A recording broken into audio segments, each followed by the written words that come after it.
Welcome back to talknorth.com. Thank you for listening. If you can, please download before you listen. It helps our business.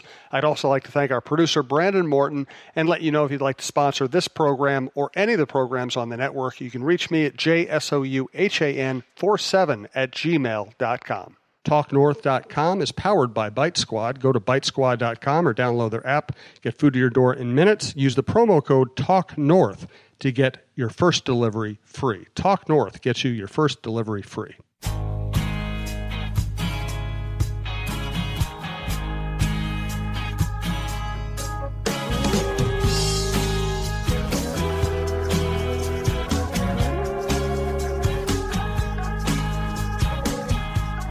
Thank you for joining us on talknorth.com. This is the Viking Update Show, most popular show on the network. Tim Yoder, publisher of VikingUpdate.com, is here with me. I'm Jim Souhan from the Star Tribune.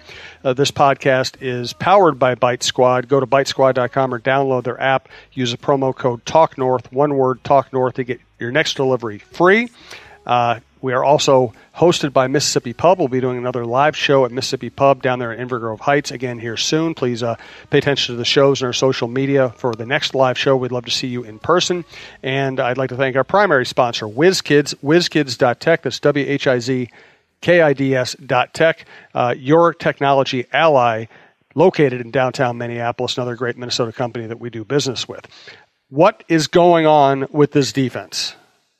This is one of those, I think you start with what's not going wrong with the defense, because there's negative, Tim. Negative. Well, I'm just saying, stay off my turf. I'm a bit at a loss to figure this out. I don't know about you, but a lot of people want to blame Anthony Barr for how things went against the Rams. Well, let me interrupt you right now. Go ahead. Anthony Barr, I don't think is having a very good season. I agree. And he is a spectacular athlete. He probably should be doing more. He should probably be at a better place in his career. But you can't blame a linebacker for not covering the best pass-catching running back in the league on an unusual route. And you really can't blame him for not being able to cover wide receivers 30 yards downfield. No. That, to me, was the most flabbergasting thing that happened, is that all of a sudden Anthony Barr is asked to cover a wide receiver like Robert Woods down the field. Yeah. And I know a lot of the fans on Twitter, everything, were giving him hell for giving up 3 touchdown passes. And yes, he was involved in that coverage, but there had to be some over the top help. When I went back and looked at it, the one that he gave up to Todd Gurley, he's matched up one-on-one. Gurley's in the slot, and on the opposite side, on the right side of the offensive formation, they have a bunch formation with 3 wide receivers over there. The Vikings already had 4 people in coverage over there for 3 wide receivers, and it looked like Harrison Smith turned to help that way when it went right to Gurley. To me, despite Jared Goff only being in his second year, that's an easy read. If it's one-on-one, you go to Gurley in that situation, especially if he has the right positioning. The long Woods touchdown, there just should have been help over the top, and I think that was an Anderson Dejo mistake. Mm-hmm. So, it's confounding to me that some of these mistakes that are happening are with some of the longest tenured guys in Zimmer's defense. Mike Hughes caught heat early, and deservedly so, and I think Mackenzie Alexander caught some deserved heat too. But when you've got guys that have been here as long as Harrison Smith and Andrew Sendejo, and they've been in Zimmer's defense for as long as Zimmer has been here, I don't know what more can be done.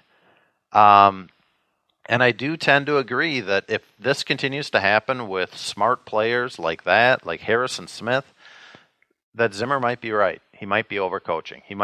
I don't know if that means he's got too much involved in a game plan, if he's trying too many wrinkles, if he's trying to make too many adjustments late in the snap count. I'm not exactly sure what he meant by that, but I think all of that is on the table for discussion. Absolutely. Thanks to producer Brandon Morton. You can reach me at jsouhan47@gmail.com if you'd like to sponsor this program or any of the many shows across the network. If you're going to listen, please download first. It's a better listening experience, and it helps us out.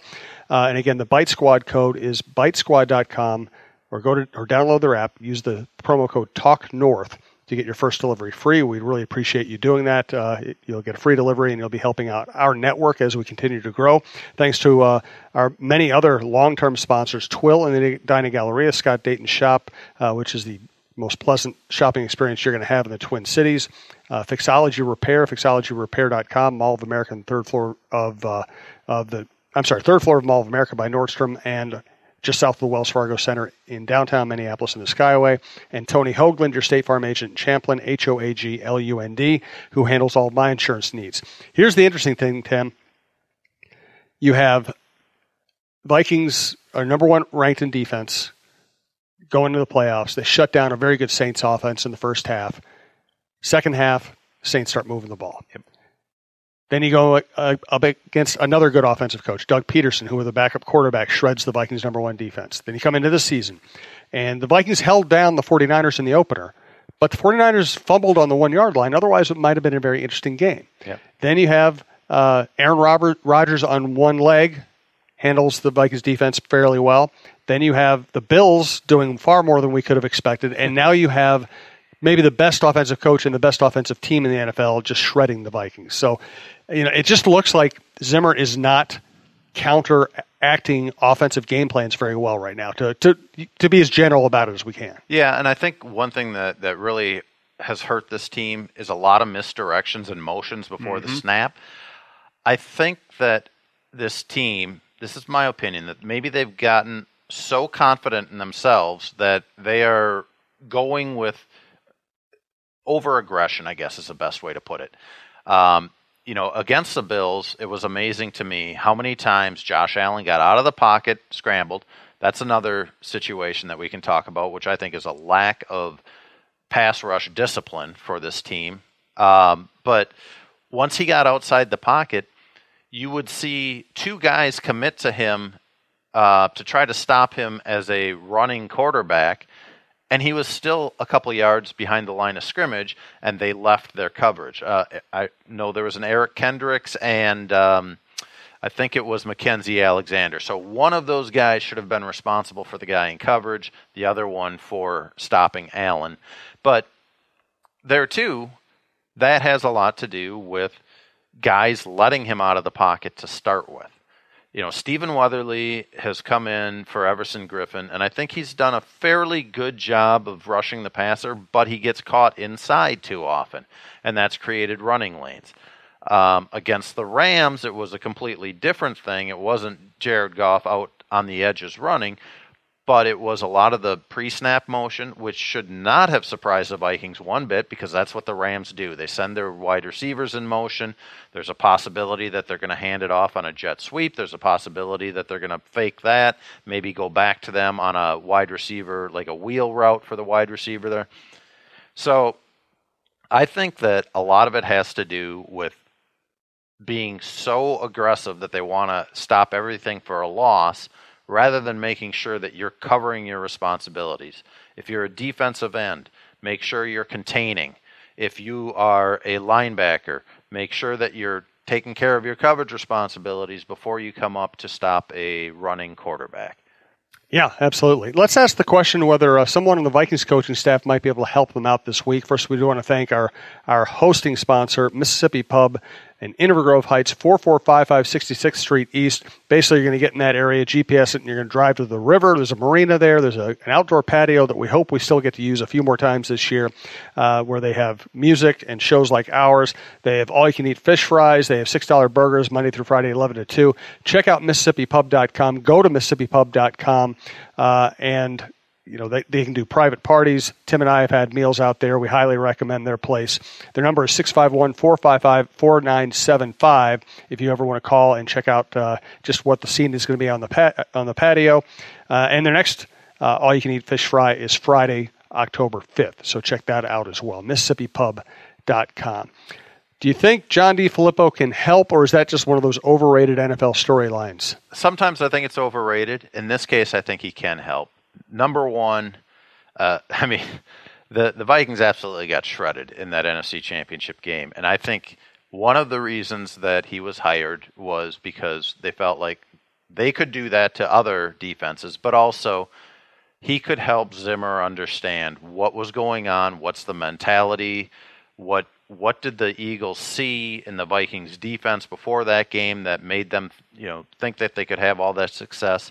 So I do think in this case that can help a lot. And the other thing is, I think Philadelphia is still kind of trying to figure it out with the offensive coaches that they've lost, DeFilippo, Frank Reich. So they may not be as powerful yet as they were. And frankly, I think Carson Wentz is still kind of working his way back. So all of that makes me think that this isn't as dire of a situation going into Philadelphia this week as we thought it might be. Now, the Vikings' record obviously puts more pressure on them to not just go and put together a nice effort and fall, by 7-10 points. No, they've got to go in there and they've got to win this thing. By the way, in conjunction with Mississippi Pub, Beaver Island Brewing is helping sponsor our live events and this podcast. So check out Beaver Island Brewing as well. All right, this is a meaty one. Let's talk about Everson Griffen, what his future looks like. Listen, I don't want to be crass, but he's a football player. We're going to talk about how his personal troubles weigh on the football team as well. That is just the reality we have to deal with here. You know what? Before we get to Everson, though, let me thank our primary sponsor, WizKids.tech, WHIZKIDS.tech.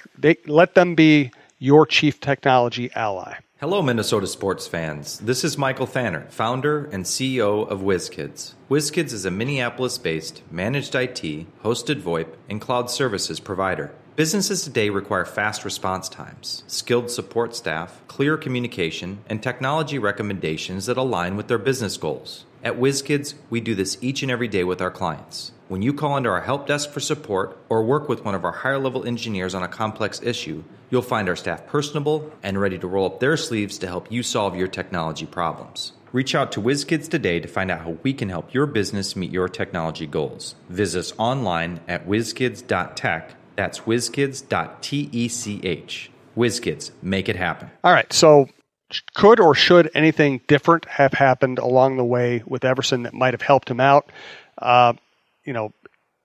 And what does this team look like if he can't contribute this year? And let's be honest, he's probably not going to be able to contribute this year at this point. Yeah, I don't know. I mean, to me, it's pretty early to put a judgment on when he'll be back, if he'll be back, all of that stuff. At this point, I think the most important thing, and everybody would agree, he's got to get help.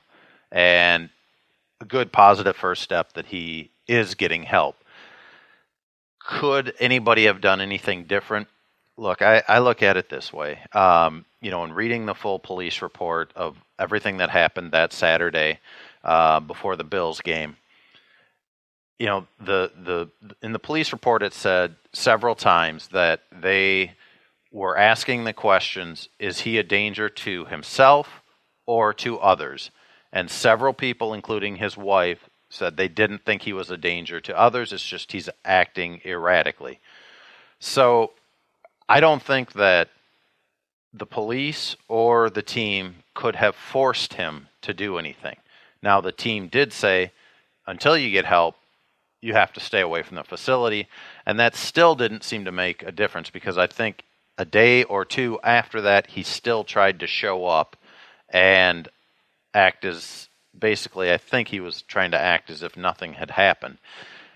So if you want to say, could anybody have done anything differently? My opinion is Everson Griffen could have sought help earlier and been, and this is tough for football players who are always trying to play through pain, play through everything, but admitting that he needed help instead of basically being forced into seeking help. So I guess that's my answer for could or should anybody have done anything differently. I'm sure you can look back at the situation and say, yeah, other people maybe could have helped him more along the way. But ultimately, if they don't believe that he's a threat to himself or others, it's kind of got to be on him to admit it. And that's the catch-22 here. It's if you're having emotional or mental problems, you're probably the last person who knows how to deal with them. That is the catch here. You know, I probably everybody in America knows somebody in their life who has had these problems. I certainly know people who deal with this, and you know, they can't